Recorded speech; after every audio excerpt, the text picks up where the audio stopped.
اور ایک عارضی طور کے اوپر تمام فارن ایکسچینج ریزرو، آپ ایکسپورٹرز کا محنت کا پیسہ، بیرون ملک جو ہمارا مزدور اپنے ملک ڈالر بھیجتا ہے اس کے محنت کا پیسہ ڈالر کو عارضی طور کے اوپر رکھنے کے اندر جھونک دیا گیا تھا۔ اس کے علاوہ اور بھی چیلنجز تھے۔ یہ تو تھا کہ ملک ڈیفالٹ کے قریب کھڑا تھا، اس کے علاوہ دوسرے چیلنجز کے فیٹف کی گرے لسٹ میں ڈال دیا گیا۔ دنیا کا سب سے مشکل فیٹف کا پروگرام جو تھا وہ پچھلی حکومت کے دور میں پاکستان کے ہاتھ میں تھما دیا گیا۔ بین الاقوامی اداروں نے یہ کہتے ہیں نا جی ہم 5% پہ گرو کر رہے تھے، جیب میں پیسہ نہیں، 5% پہ گرو کر رہے تھے، اور عالمی معاشی اداروں نے آپ کی معیشت کو نیگیٹو قرار دے دیا تھا، بی نیگیٹو قرار دے دیا تھا، ڈاؤن گریڈ کر دیا تھا۔ اس مشکل صورتحال میں وزیر اعظم عمران خان نے معیشت سنبھالی اور ہمیں سخت فیصلے کرنے پڑے۔ پہلا فیصلہ جو ہمیں کرنا پڑا وہ ایکسچینج ریٹ کو ایک مارکیٹ ایکسچینج ریٹ کے اوپر ہم لے کے گئے۔ اور آپ کو یاد ہوئے گا کہ اس وقت کہا جاتا تھا یہ ڈالر 250 کا ہو جائے گا، یہ IMF سے انہوں نے طے کر لیا ہے 300 کا ہو جائے گا ڈالر۔ آپ نے دیکھا کہ ڈالر 155 کی سطح پہ آیا اور 160 کی سطح پہ آیا اور وہاں مستحکم رہا۔ اس کے بعد ہمیں اپنے خرچوں پر کنٹرول کرنا پڑا۔ 2 سال میں وفاقی حکومت نے کوئی خاص خرچوں میں اضافہ نہیں کیا، مہنگائی کے باوجود نہیں کیا۔ سول اور آرمڈ فورسز جو ہماری ہیں، پاکستان کی آرمڈ فورسز، انہوں نے ہمارا ساتھ دیا، انہوں نے اپنے خرچوں کو فریز کیا۔ کس لیے؟ کہ معیشت کو جس حال میں چھوڑا گیا تھا اس سے معیشت کو بچایا جائے اور ڈیفالٹ سے بچایا جائے۔ ڈیفالٹ کا مطلب آپ سب کاروباری حضرات یہاں سامنے بیٹھے ہیں، ڈیفالٹ کا مطلب آپ سمجھتے ہیں کہ کیا ہے۔ پھر یہ ایکسپورٹ امپورٹ کا کھاتا ختم ہو جاتا ہے۔ جن ملکوں میں ڈیفالٹ ہوتا ہے وہاں پہ پھر کوئی امپورٹ ایکسپورٹ، کوئی ملک آپ کے ساتھ پھر آپ کو آرڈر نہیں دیتا، کوئی ملک آپ کے ساتھ تجارت نہیں کرتا۔ اس نہج سے پاکستان کو بچایا گیا۔ اور ایکسپورٹ کی خاطر، کیونکہ ایکسپورٹ پاکستان کی بہت، رزاق داؤد صاحب یہاں پہ موجود ہیں، ایکسپورٹ پاکستان کی ریڑھ کی ہڈی ہے، اور جب تک اس ملک کی ایکسپورٹ نہیں بڑھے گی ہم آگے نہیں بڑھ سکتے۔ ابھی چیمبر کے صدر نے کہا کہ 20 ارب کا نہیں، پہلے سال میں 60 ارب روپے کا بجلی اور گیس کی سبسڈی کا پیکج ایکسپورٹرز کو دیا گیا، 60 بلین روپیز کا۔ اور پچھلے کئی سالوں کے جو ریفنڈز پھنسے تھے، پچھلے کئی سالوں کے DLTL کے جو معاملات پھنسے تھے، ان کو ہماری حکومت نے آ کے اس کا اجرا کیا۔ اس سال بھی، کہ آپ کو میں یہ معلوم بتانا چاہتا ہوں کہ اس سال FBR نے جو ریفنڈز کا اجرا کیا ہے وہ پچھلے سال سے بھی 100% زیادہ ہے۔ پچھلے سال بھی زیادہ تھا اور اس سال 100% زیادہ ہے، 250 ارب سے زیادہ کا کر چکے ہیں۔ DLTL 30 ارب کے قریب جو کتنے ہی سالوں سے چلا آ رہا تھا وہ موجودہ حکومت نے ختم کیا۔ 15 سے 20 ہزار آئٹمز پہ ریگولیٹری ڈیوٹی اور کسٹمز ڈیوٹی کو زیرو کیا گیا۔ یہ وہ آئٹمز تھیں جو آپ کی مصنوعات ہیں، جو آپ کی انپٹس ہیں۔ ماضی میں ان کے اوپر کسٹم ڈیوٹی، ریگولیٹری ڈیوٹی، یہ جو کہتے ہیں نا کہ ہم نے ٹیکس بڑھایا تھا، وہ سارا ٹیکس امپورٹ سے بڑھایا ہوا تھا۔ ڈالر کو اوور ویلیو کر دیا، امپورٹ کا سیلاب آ گیا، اس کے اوپر custom duty, additional custom duty لگا کے اپنی صنعت کا پہیہ بند کر دیا، ملک میں ڈی انڈسٹریلائزیشن کر دی۔ اس کو ہم نے ختم کیا، 20,000، اور انشاءاللہ تعالی جتنی رہ گئی ہیں ان کو اگلے سالوں میں جتنا ہمارا، جب ہمیں اگلا موقع ملے گا، منی بجٹ آئے گا یا سالانہ بجٹ آئے گا، اس میں ہم اس کو ختم کریں گے، اور یہ تمام آپ کے جو ٹیکسز ہیں اس کو انشاءاللہ تعالی انپٹس کے اوپر ہم زیرو پہ لے کے جائیں گے۔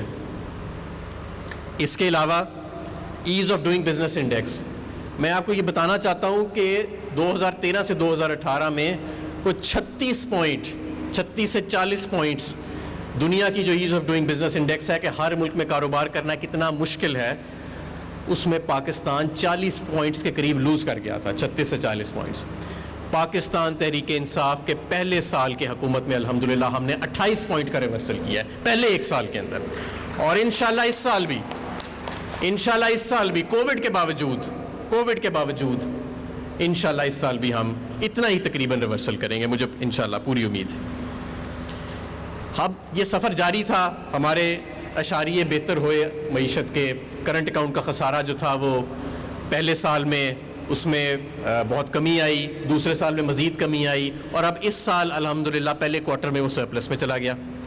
ہمارا پرائمری خسارہ یعنی جو ماضی کے قرضوں پہ سود اگر ہم چھوڑ دیں تو حکومت کا جو اخراجات ہیں وفاقی حکومت کے اور صوبائی حکومتوں کے، وفاقی حکومت کے اخراجات اور اس کے جو آمدن ہے اس کو بھی ہم نے بڑے سالوں کے بعد پازیٹیو کیا، اور اس کا ہمیں ثمر ملا۔ عالمی اداروں نے آپ کی معیشت کی جو ریٹنگ ہے اس کو دوبارہ مستحکم قرار دیا.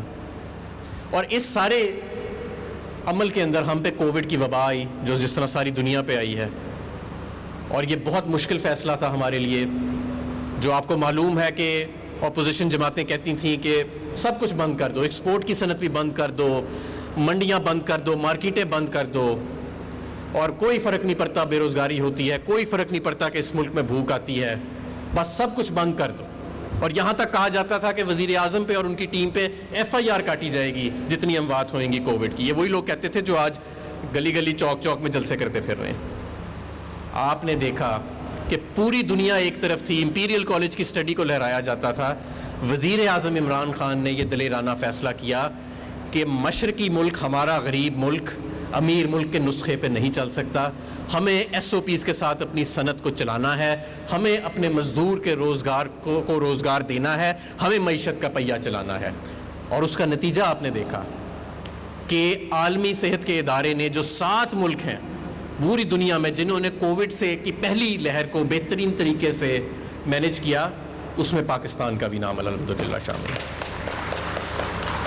نہ صرف یہ, کووڈ کے دوران جو صنعت کے لیے کیا گیا, سب سے پہلے تو یہ کہ پے رول فائنینسنگ کی اسکیم لائی گئی بینکوں کے ساتھ مل کے. اس کے بعد لاکھوں کے تعداد سے کاروباروں کے قرضوں کو ری اسکیڈیول کیا گیا, ڈیفر کی گئی ان کی پیمنٹ کو. نمبر 2. نمبر 3, صرف بڑے کاروبار نہیں, چھوٹے کاروباروں کو بھی یاد رکھا گیا, اور 30 لاکھ چھوٹے کاروباروں کے 3 ماہ کے بل ان کے کھلنے کے بعد ان کو حکومت پاکستان نے ادا کیا. 30 لاکھ کاروبار, جس میں سیالکوٹ کا بہت بڑا حصہ تھا. اس کے بعد مزید اس کے اندر بہتری لائی گئی. ہمارے جو ڈیفرنٹ پیکیجز آئے, کنسٹرکشن کا پیکیج وزیر اعظم صاحب نے ذاتی طور پہ لیڈ کیا, اور اس کے ثمرات آپ کے سامنے ہیں. سیمنٹ کی سیل اس سال پاکستان کی تاریخ کی سب سے زیادہ سیل جا رہی ہے. جولائی سے اکتوبر تک سیمنٹ کی سیل میں 22.8% اضافہ ہوا پچھلے سال, کووڈ سے بھی پہلے, وبا آنے سے پہلے سے زیادہ. اور یہ کنسٹرکشن پیکیج کی کامیابی کا نتیجہ تھا. اسی دوران electric vehicle policy, mobile manufacturing policy سامنے آئی, ایکسپورٹرز کو بر وقت کھولا گیا, ان کے ریفنڈز کی جلدی ترسیل کی گئی. اور آج اس کا نتیجہ یہ ہے کہ جہاں آپ کا ہمسایہ ملک 10 سے 15% اس کی معیشت سکڑ رہی ہے, جہاں اس کی ایکسپورٹ 10 سے 15% گر رہی ہے, وہاں آپ کے ملک میں مثبت گروتھ بھی آ رہی ہے. نمبر 1.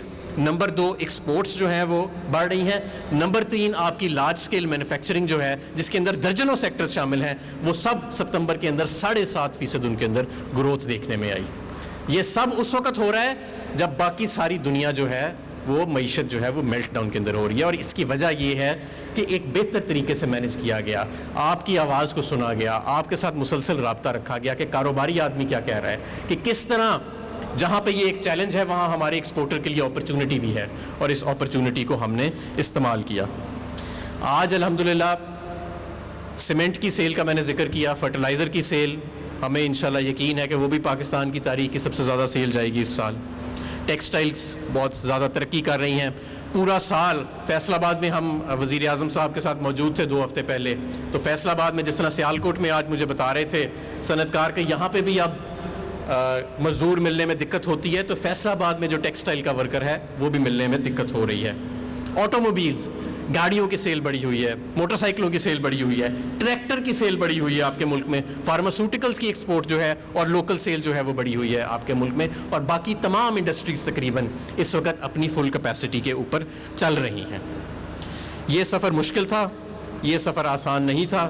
یہ سفر آپ تمام کاروباری افراد, کاروباری طبقے, چیمبرز, سیکٹر ایسوسی ایشنز اور آپ کے تعاون کے ساتھ ممکن ہوا ہے. اور انشاءاللہ تعالی معیشت کی ترقی کا جو یہ سفر ہے وہ آگے جاری سازی رہے گا. اگر ہم نے اب مزید ترقی کرنی ہے تو یہ بہت ضروری ہے کہ اب ہم اپنی انویسٹمنٹ کریں, مزید جدت لے کے آئیں, اپنی پروڈکٹیوٹی کو انہانس کریں. اپنے کوئی پاکستان میں ایسا شخص نہیں جس نے کاروبار کے اندر پیسہ لگایا ہو اور وہ کامیاب نہ ہوا ہو. آپ سب اس چیز کی ترجمانی کریں گے, آپ سب اس چیز کے گواہ ہیں. اور اس وقت وقت ہے, میں سمجھتا ہوں کہ یہ بزنس فرینڈلی گورنمنٹ اور یہ آپ کا فری فلوٹنگ ایکسچینج ریٹ جو انشاءاللہ تعالی اب ہمیشہ جاری رہے گا, یہ آپ کا جو انڈسٹریل پیکیجز آ رہے ہیں، ہم مزید آنے والے دنوں میں مزید ابھی ہم نے جو انڈسٹریل ریلیف پیکیج کا انحصار کیا ہے، ایک جو سب سے بڑا ظلم ہماری معیشت کے ساتھ ہوا ہے وہ یہ جو مہنگے بجلی کے سودے کر گئے ہیں، اس کا سارا بوجھ صنعت کو اٹھانا پڑ رہا ہے، سارے کا سارا بوجھ. لیکن وزیر اعظم صاحب کی ہدایت تھی تو انڈسٹریل ریلیف پیکیج دیا گیا، جہاں اضافی بجلی آپ جتنی بھی استعمال کریں گے پچھلے سال سے اس پہ 50% اور 25% کا ڈسکاؤنٹ ہے، اور پی کار اور آف پی کار کی تفریق کو ختم کر دیا گیا ہے، 24 گھنٹے آف پی کار کر دیا گیا ہے. یہ بہت بڑا میں سمجھتا ہوں کہ ایک ریلیف ہے انڈسٹری کے لیے، اور اس طرح کے مزید پیکیجز آپ کے لیے آپ کے سامنے ہم لاتے رہیں گے. اور انشاءاللہ یہ جو 10-15 سال میں پچھلے ڈی انڈسٹریلائزیشن ہوئی ہے، نہ صرف کہ ہم ری انڈسٹریلائزیشن کریں گے بلکہ پاکستان کو ایک انڈسٹریل ہب، ایکسپورٹ کا پاور ہاؤس اور ایک ایشین ٹائیگر بنائیں گے. بہت شکریہ. وفاقی وزیر صنعت و پیداوار وزیر حماد اظہر کاروباری برادری سے خطاب کر رہے تھے. انہوں نے کہا کہ معاشی ترقی کے سفر میں سیالکوٹ اہم ثابت ہوا. 2 سال میں وفاقی حکومت نے خرچوں میں اضافہ نہیں ہونے دیا. انہوں نے کہا کہ معیشت کو بچایا. حکومت میں آئے تو شدید مالی مشکلات کا شکار تھے. 500 ملین کی رفتار سے زر مبادلہ کے ذخائر کم ہو رہے تھے. حماد اظہر نے کہا کہ پاکستان کی افواج نے ساتھ دیا اور ہم نے خرچوں کو کم کیا. ایسا کہنا تھا وفاقی وزیر حماد اظہر کا، جو کہ کاروباری برادری سے سیالکوٹ میں خطاب کر رہے تھے.